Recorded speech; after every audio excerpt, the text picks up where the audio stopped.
हाय दोस्तों, जब भी मुझसे कोई पूछता है कि मैं हमेशा इतना गवर्नमेंट को क्रिटिसाइज क्यों करता रहता हूँ, बीजेपी को इतना क्रिटिसाइज क्यों करता रहता हूँ, क्या इस सब के पीछे कोई खास वजह है, तो मेरे दिमाग की इंद्रियां घूम जाती हैं और उन फैसलों को याद करने लगती हैं जिनमें भाजपा ने एक पर्टिकुलर कौम को दोयम दर्जे का नागरिक बना दिया है। साथियों, देश कोई भूमि का टुकड़ा नहीं होता या कागज पर बना दिया महज एक नक्शा नहीं होता, या देश कोई प्रधानमंत्री या कोई मंत्री या महल में रह रहा कोई उद्योगपति महज नहीं होता, बल्कि देश बनता है समाज से, समाज लोगों से। फिर ये मैटर नहीं करता कि लोग गरीब हैं या अमीर, काले हैं या गोरे, दलित हैं, ब्राह्मण या मुसलमान।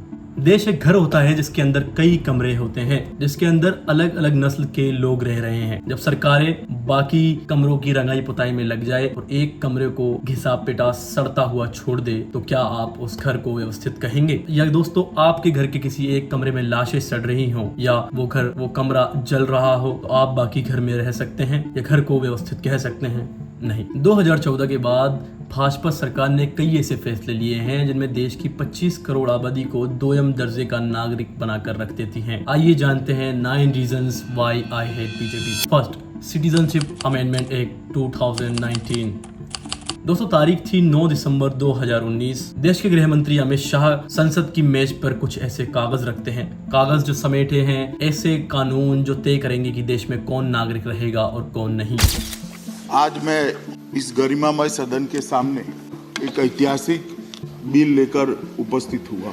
बिल का नाम था सिटीजनशिप अमेंडमेंट एक्ट 2019। ये बिल इतना कंट्रोवर्शियल था कि इसमें अफगानिस्तान, बांग्लादेश और पाकिस्तान से आई हुई बौद्ध, सिख, हिंदू, पारसी, ईसाई और जैन कम्युनिटीज को फास्ट ट्रैक नागरिकता देने की बात कही थी। मगर गौरतलब ये है कि इन कम्युनिटीज में एक कम्युनिटी गायब थी, वो थी मुसलमान। यानी कि इस बिल के तहत भाजपा ने फिर मुसलमानों को साइडलाइन कर दिया था, या ये बिल सरकार की एंटी मुस्लिम रणनीतियों को किस तरह बताता था। यही मेन कारण था कि United Nations human right officer ने इसे फंडामेंटली डिस्क्रिमिनेटरी कहा था। Second, NRC, national register of citizenship. सोची समझी साजिश के तहत सरकार पहले CAA इंट्रोड्यूस करती है, बाद में NRC देश भर में इंट्रोड्यूस किया जाता है। इसका मतलब था सरकार पहले देश में रह रहे सभी नागरिकों से कागज मांगेगी और कागज न मिलने पर उन्हीं नागरिकों की नागरिकता रद्द कर दी जाएगी। और शतरंज के इस खेल में सभी समुदायों को फास्ट ट्रैक सिटीजनशिप के तहत सिटीजनशिप दे दी जाएगी, मगर इनमें एक समुदाय बच जाएगा, वो था मुसलमान, क्योंकि CAA में मुसलमानों को इंक्लूड नहीं किया गया था। Third, bulldozer justice. दोस्तों, कल्पना कीजिए मुकेश और आदिल दोनों बाइक चुरा लेते हैं और पुलिस दोनों को आपराधिक मामले के तहत अरेस्ट कर लेती है। मगर पुलिस मुकेश के खिलाफ FIR दर्ज करती है, फिर मुकेश के खिलाफ कोर्ट मुकदमा चलता है और मुकेश को कानूनी कार्रवाई के तहत जो भी सजा मिलती है फिर उसे एज यूजुअल जमानत मिल जाती है। मगर आदिल के केस में इससे उलट होता है। आदिल के केस में पुलिस ही कोर्ट बन न्याय करने की दौड़ में लग जाती है। आदिल के घर पर बुलडोजर चल जाता है, जिसमें पहले से ही उसके अब्बू, अम्मी, भाई, बहन रह रहे हैं। दोनों का गुनाह सेम है, मगर दोनों की सजा अलग। आदिल के केस में सजा उसके घर वालों ने भी भुगती, मगर मुकेश के केस में सजा केवल मुकेश ने भुगती। दोस्तों, ये महज कोई इमेजिंग घटनाएं नहीं है, बल्कि देश में हो रहे हालातों की एक समरी है। आप यूपी का बुलडोजर बाबा मॉडल तो देख ही सकते हैं, जहां अपराधी मुसलमान होते ही किस तरह बुलडोजर उसकी संपत्ति पर चला दिया जाता है। Fifth, cow vigilantism and lynching cases. दोस्तों, 50 साल के मोहम्मद अखलाक को उसके घर के बाहर केवल इसलिए मार दिया जाता है कि लोगों को शक था कि इसके फ्रिज में जो गोश्त है वो गाय का है, मगर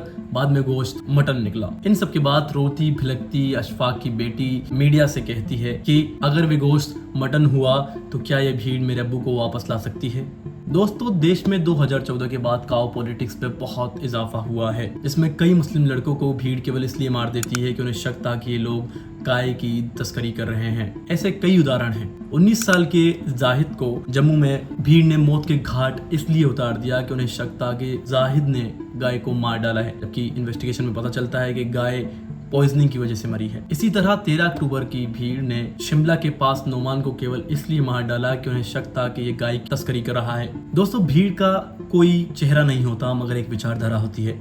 विचारधारा किसी को शक की निगाहों से देखने की, किसी को इतनी नफरत करने की कि किसी को मौत के घाट उतारा जाए, जो मौजूदा सरकार ने लोगों के दिलो दिमाग में भर दी है। हिजाब रेस्ट्रिक्शंस इन कर्नाटका। दोस्तों, सर पर हिजाब, कॉलेज में गुंडों के बीच अपने हकों की आवाज बुलंद करती लड़की तो आप सभी को याद होगी। दोस्तों, कर्नाटक सरकार का हिजाब ही को स्कूलों में बैन करना ये दिखाता है कि सरकार किस हद तक सेलेक्टिवली रेस्ट्रिक्ट करती है रिलीजन राइट को। Decline of Muslims in politics. दोस्तों, 12 साल से भारत की शासन चलाने वाली पार्टी के पास अगर आज एक भी मुसलमान सांसद ना हो तो आप इसे महज इत्तेफाक तो नहीं कह सकते। आज सरकार के मंत्रिमंडल में एक भी मुसलमान मंत्री नहीं है। यहाँ तक कि भाजपा ने गत वर्षों में अपने फेमस मुसलमान लीडर्स को भी साइडलाइन कर दिया है, फिर चाहे वे मुख्तार अब्बास नकवी हो या भाजपा के गुणगान गाते शाहनवाज हुसैन। अगर हम राजस्थान की बात करें तो भाजपा ने तत्कालीन विधायक यूनिस खान का भी टिकट काट दिया था। इन सब को देखने के बाद भी ये समझ नहीं आता कि हमारे जो मुसलमान युवा नेता हैं वो भाजपा की ओर क्यों भागे जा रहे हैं, जबकि भाजपा इन सब के बाद नो मुस्लिम पॉलिटिक्स को साबित कर चुकी है।